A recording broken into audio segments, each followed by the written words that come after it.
If you want the latest Texas Tech news, be sure to hit that subscribe button to stay in the know on Texas Tech athletics all year long for your one-stop shop for everything Red Raider athletics. We're talking men's basketball, women's basketball, softball, baseball, and of course football. We've got you covered right here on the Back to 12 podcast channel. All right, let's jump into the latest Texas Tech football news in today's video as the transfer portal, well, they got a few more Red Raiders, but Texas Tech did land one themselves, and that's where we'll start in today's video as the Red Raiders added a guy who I think will be a starting safety next season for the Red Raiders in San Diego State Aztec safety transfer. CJ Baskerville, the Richland, Texas native, comes back to the Lone Star State, and I know from talking to a couple people on staff that they really like this guy. He's a long, rangy safety with speed. Expect him to take over the Muddy Waters star position going into next season. He will be on campus in January, so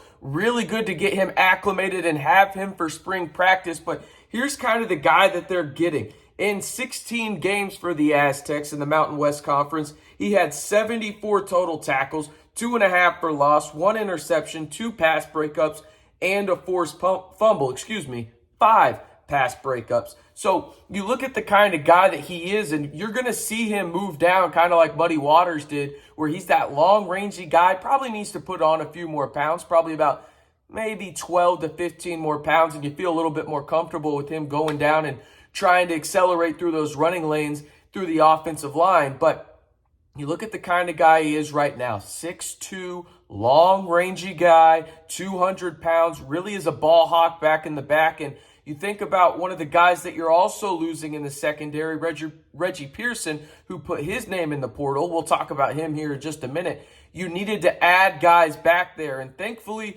you're going to have Malik Dunlap back, who is returning. You'll also have Rashad Williams on the outside at the corner positions. Now you'll have Baskerville back there with Tyler Owens, who was a UT transfer, who was a immediate impact guy when it came to special teams. He'll now have a chance to potentially start for the Red Raiders. And then don't forget Rabbit as well at the free safety spot. So those are kind of going to be the 5 guys that you have in the secondary, at least on paper, going into next season. So this is one of those guys where he was a 3-star recruit out of high school, out of Richland, Texas, as I mentioned. He went to the Mountain West, showed out as a true freshman. He started this past season. He was dealing with some injuries, but he still played relatively well when he was on the field.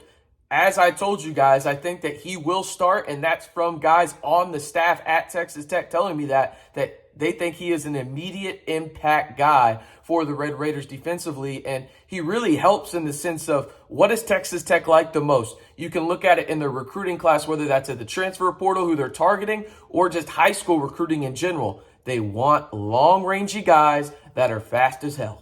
And this guy fits the mold. So really, really good pickup for Texas Tech in the portal. Yeah, he didn't play at a Power 5 conference. And yeah, it kind of sucks that he's replacing a guy like Muddy Waters who runs out of eligibility. But this is a really good guy to step in there. And he can be kind of a chess piece for Tim DeRuyter, whether you want him to be that ball hawk safety or you want him to go down in the box and really, lay the wood when it comes to the pad level in the run game. So really interested to see how they use him, but really like this pickup. Now, as for who is in the portal for Texas Tech right now, a lot of names entered. We're just going to go one by one.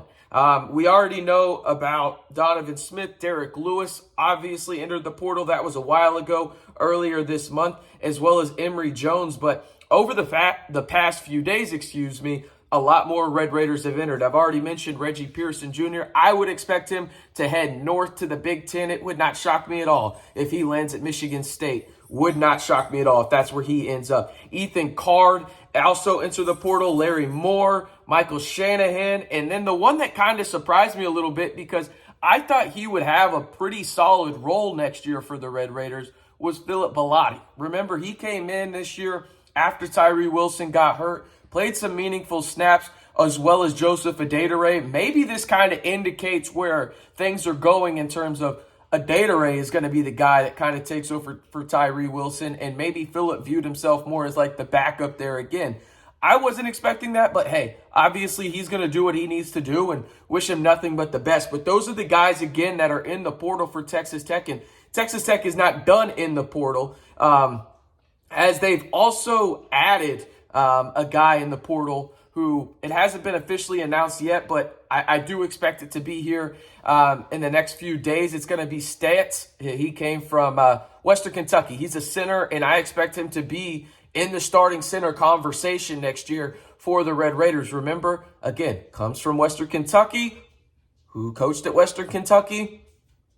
Wes Kittley. Or not Wes Kittley, Zach Kittley, excuse me. But you're getting a couple of guys there already that know this system, right? You think about it. Cole Spencer was supposed to be a guy that came in this year from Western Kentucky following Zach Kittley after his year there, but he was injured. So now he's going to play next year after getting a medical red shirt for the Red Raiders. So you're going to have two guys that are new to the offensive line, but also know how to run this system after already playing for Zach Kittley and having a historically great offense with, guys that really broke a ton of records there with Bailey Zappi and other wide receivers and the Stearns brothers and everything like that at Western Kentucky. So I really like this pickup for Joey McGuire and crew. It's not technically official yet, but yeah, it's going to be official when it comes down to it. So that's a name to watch there. Another name to watch in terms of the portal, and a guy that I talked about it earlier in the video. You want speed? Well, Texas Tech has emphasized that not only in the high school ranks, but also in the portal. And this guy that I'm talking about here fits that mold entirely. It's Drae McCray. That is a fun name to say.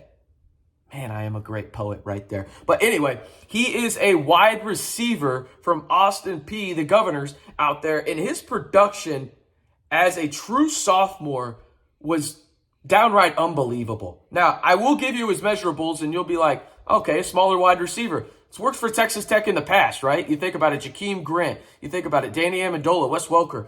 They're going back to that. And I think this guy fits the mold for it in terms of a high-speed guy that is quick twitch, but can beat his guy in the slot with really crisp routes. And looking at his stats this past season in 2022 for the Governors at Austin Peay, he was solid as hell. 75 catches, over 1,000 yards, 9 TDs. He averaged 13.6 yards per catch. He played Alabama in their last game of the season and had 12 catches for 92 yards. The last 5 games of the year for McCray, he had 166 yards, 68 in the next game, 106, 95, and then 92 and 12 catches against Alabama.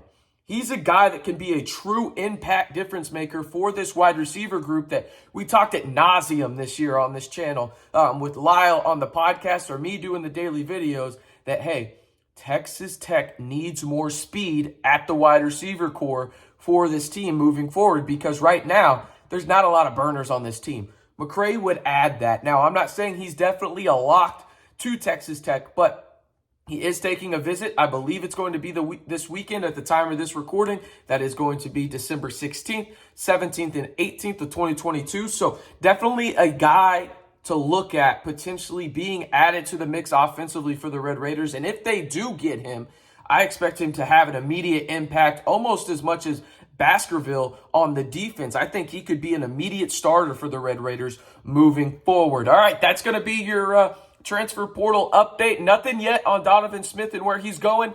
I do think if you ask me to give a prediction, though, I think it's going to be Houston. And I know a lot of Texas Tech fans aren't going to be happy about that, but that is just my guess right now, my educated guess. But let me know if you have any more questions about the transfer portal, some other guys that Texas Tech is targeting. But the main crux of this video, Texas Tech got their starting star player on the defensive side. And no, I'm not saying star in terms of, hey, he's going to be a star. No, I'm saying that is the position he will play for the Red Raiders, and that is CJ Baskerville, the San Diego State Aztec safety transfer, and the Texas native. You're returning back home, the Richland, Texas native. So if anybody has any questions, again, you know what to do. Comment down below. And one more time, if you want the latest Texas Tech news, hit that subscribe button. Stay in the know on Texas Tech all year long right here on the Back to 12 podcast channel.